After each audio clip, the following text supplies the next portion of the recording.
Hi, my name is Jeff Morgan. I'm from Dallas, Texas, and I would like to take a few minutes here to speak about the absurdity of the family code in the state of Texas. Family code, this is Title I. In particular, I'm going to be talking about issues of divorce, the marriage relationship, subtitle D.C., which would be the dissolution of marriage. Chapter 6, suit for the dissolution of marriage. Subchapter A was grounds for divorce and defenses. Let me start off by saying this.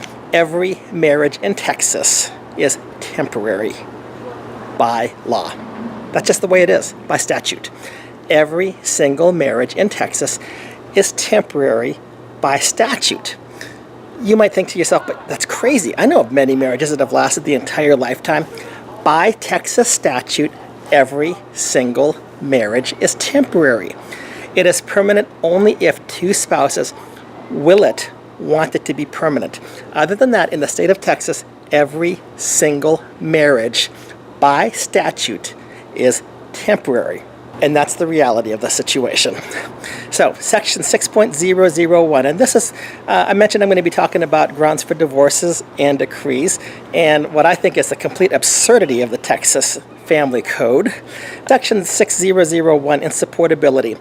On the petition of either party to a marriage, the court may grant a divorce without regard to fault if the marriage has become insupportable because of discord or conflict of the personalities that destroys the legitimate ends of the marital relationship and prevents any reasonable expectation of reconciliation. This is basically what almost every divorce is filed upon in Texas. There are other causes for divorce. Section 6.002 mentioned cruelty. 6.003 talks about adultery. 6.004 is a conviction of a felony, and basically if a person has been convicted of a felony, has been in prison for at least a year and has not been pardoned, the divorce may be granted. A divorce can be granted, but there is one exception, and that exception is if the person is in jail because of the spouse who filed a suit against him or her and is convicted on that person's testimony, divorce cannot be granted. So this is crazy. Section 6.005 is abandonment. You can be granted a divorce if one spouse or the other spouse left a complaining spouse with the intention of abandonment. So if your spouse is complaining and if you leave that spouse and you decide to, hey, I'm done with you, and you remain apart for at least a year, that's a cause for divorce. 6.006 is living apart. The court may grant a divorce in favor of either spouse if the spouses have lived apart without cohabitation for at least 3 years. Section 6.007, confinement in mental hospital. The court may grant a divorce in favor of one spouse if at the time of the suit that is filed, the other person is in a state mental hospital and it appears that the hospitalized spouse's mental disorders of such a degree and nature that adjustment is unlikely, or that if adjustment occurs, a relapse is possible. 6.002 to 6.008 are causes for divorce: cruelty, adultery, conviction of a felony, abandonment, living apart, confinement in a mental hospital. You may or may not disagree with all of these, but it doesn't matter, because the majority of divorces, by far, are filed on 6.001, insupportability. On the petition of either party to a marriage, the court may grant a divorce without regard to fault if the marriage has become insupportable because of discord or conflict of personalities that destroys the legitimate ends of the marital relationship and prevents any reasonable expectation of reconciliation. A number of things to notice. Number one, no evidence needs to be presented. Number two, both spouses don't have to agree with this. Only one person has to make the allegation. I'm sure the intent was not that you would have forced divorce or unilateral divorce. I would hope that was not the intent. But this is what the Texas State Statute says. The Family Code, Title I, Subtitle C, Chapter 6, Subchapter A, Section 6.001, insupportability. On the petition of either party to a marriage, the court may grant a divorce without regard to fault if the marriage has become insupportable because of discord or conflict of personalities that destroys the legitimate ends of the marital relationship and prevents any reasonable expectation of reconciliation. First off, nowhere is this defined in the statute. What exactly is insupportable because of discord or conflict of personalities? Can anybody explain that to me? Nobody can. But you can be held guilty for this. Number two, it destroys the legitimate ends of the marital relationship. So what is the legitimate ends of the marital relationship? Can somebody please explain that to me? Is there somewhere in the state, in the family code, that this is actually explained? Here is the legitimate ends of the marriage relationship, and we will judge it by this? No. Number three, it prevents any reasonable expectation of reconciliation. Who is the judge of this? Who judges whether there's any reasonable expectation of reconciliation is possible? Who? And the other interesting thing is, to go along with this, let me just what I find is very interesting is in subchapter I under remarriage, in section 6.801, remarriage, except as otherwise provided by the subchapter, neither party to a divorce may marry a third party before the 31st day after the date the divorce is decreed. But there's another little kicker here. B says the former spouses may remarry each other at any time. Now, one thing that people will not tell you is that approximately 6 to 8% of marriages that end in divorce, the spouses remarry each other. Well, wait a minute here. I thought section 6.001 says that it's insupportable and that it destroys legitimate ends of the marital relationship and prevents any reasonable expectation of reconciliation. So two people get divorced and then they remarry each other, but they've already been granted a divorce based on the allegations of one person that the marriage was insupportable, and yet they can get remarried at any time after the divorce. Another absurdity of the Texas Family Code is this. After 6.001, the insupportability, which almost everybody in Texas uses to claim to give a basis for their reason for divorce, why do we even list cruelty? Why do we list adultery, conviction of a felony, abandonment? Why do we even mention something like living apart, confinement in mental hospital? Why are these things even necessary? Because the reality is none of this stuff is necessary at all. In the state of Texas, every marriage is temporary by statute and can be destroyed by the allegation of one spouse against the other. And that is the way that Texas views marriage. Yes, my question is this. In the state of Texas, why do we have any marriage vows that say, till death do us part? Is it a vow or is it not a vow? Is it something that would represent a legal, binding, verbal contract because it's done before witnesses, it's done before a state-sanctioned authority?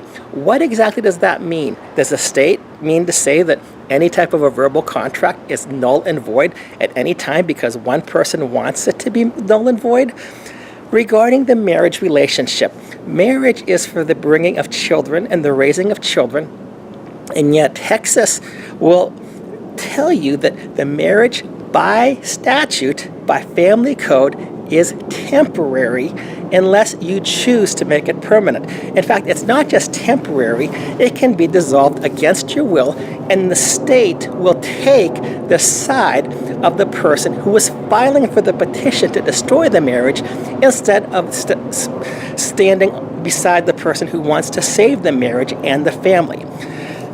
It's interesting in the Catholic Church with annulment process, and I'm not Catholic, but I've been reading about this a bit. So if a person in the Catholic Church wants to get a marriage annulled, he or she can present a petition to a tribunal, and that person will also have an advocate to defend his or her pleadings. Now, the spouse against whom the petition is filed will also have an advocate. And maybe the spouse will agree to the annulment, maybe the spouse will disagree. But whatever position that spouse takes, he or she has an advocate for that. But there's a third person involved as an advocate. Who is this advocate? This advocate is called the defender of the bond. And the advocate's sole intention is to say the marriage is valid. The advocate is supposed to defend the interests of the church. I found it interesting that, you think that marriage is between two people. It is never, divorce is between two people. It is not usually between two people. It is between two people and the children. It is between two people and the state. It is between two people and friends and family, and who stands in the interests of the state or of the family or of the church. In general, in the state of Texas, zero. There is nobody here to say, we are going to be the defender of this marriage bond. And something that the state representatives often won't tell you is that whenever a divorce takes place, there is a cost to you, the taxpayer. So I would think, and this is a very real issue. Back in 2008, Benjamin Scafidi did an economic study, and he came to the conclusion that unwed childbearing and divorce cost Texas taxpayers, not the individuals, taxpayers, approximately $4 billion a year. The study was done 10 years ago. So what it costs today, I don't know the cost. I am sure have gone up due to inflation and more people in Texas. Is it $6 billion? I don't know. But every time somebody gets divorced in Texas, for the most part, you, the taxpayer, get the bill. Where is your defender to say, listen, this is not fair. They get divorced and I get the bill. Something is wrong here. So in the state of Texas, the state takes the side of the person who wants a divorce 100% of the time.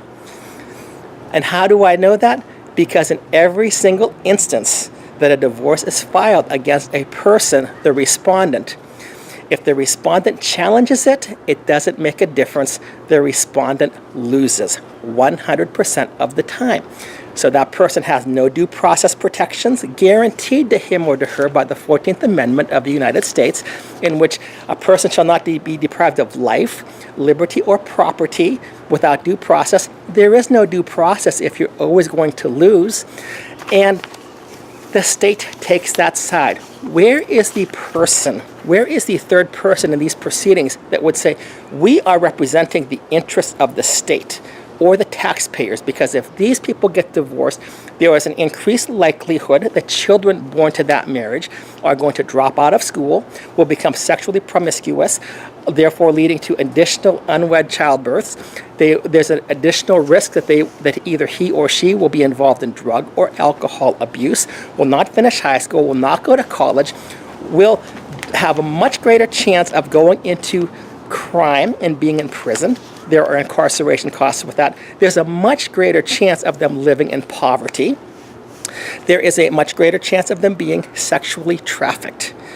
And the state of Texas, unfortunately, takes the side for the destruction of the family instead of the preservation of the family. Divorce is never just between two people. There's always a third element, whether it be the children of that marriage, whether it be the state, whether it be the taxpayer, whether it be the church. And in the state of Texas, as in every other state of the union, to the best of my knowledge, there is no third person defending the states, either of the taxpayer, of the state, of the church, of the children, and that is a crying shame. But it is the reality. In the state of Texas, every single marriage is temporary by statute unless the two people decide that they want to make it work. And that's it. And the state has a vested interest. The state should have a vested interest in saving marriages. However, by statute, the state has a vested interest in destroying marriages. Thank you.